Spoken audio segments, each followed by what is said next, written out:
Hi friends, ഈ കാഴ്ച ഞാൻ വല്ലപ്പോഴും കാണുന്നതാണ്. എൻ്റെ മക്കൾ സ്കൂള് ട്യൂഷനൊക്കെ കഴിഞ്ഞ് വരുന്നത് ഞാൻ ലീവ് എടുക്കുന്ന ദിവസങ്ങൾ മാത്രമേ കാണാറുള്ളൂ.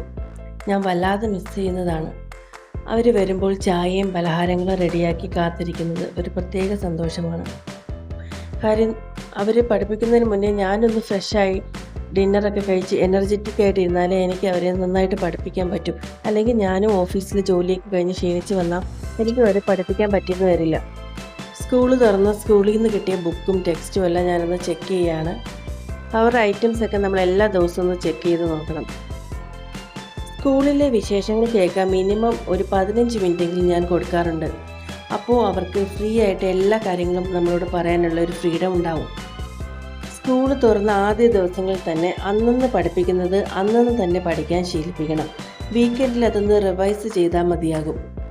കുട്ടികൾക്കായിട്ടൊരു ടൈം ടേബിളും റെഡിയാക്കി വെക്കണം. ബിഫോർ സ്കൂള്, ആഫ്റ്റർ സ്കൂൾ, അങ്ങനെ ടൈം ബ്ലോക്കിംഗ് സിസ്റ്റം ആയിരിക്കും കുറച്ചും കൂടെ നല്ലതായിരിക്കുന്നത്. കുട്ടികളുടെ ആ ടൈം ടേബിൾ അനുസരിച്ച് അവരെല്ലാം ചെയ്യുന്നുണ്ടോയെന്ന് ചെക്ക് ചെയ്തിട്ട് ഓരോ വീക്കിലും നമ്മൾ അത് ചെക്ക് ചെയ്ത കാര്യങ്ങളൊക്കെ അവരെല്ലാ കാര്യങ്ങളും ചെയ്യുവാണെങ്കിൽ നമുക്ക് ചെറിയൊരു ഗിഫ്റ്റ് കൊടുക്കുകയും ചെയ്യാം. അപ്പോൾ അടുത്ത വീഡിയോയിൽ കാണാം. Bye bye.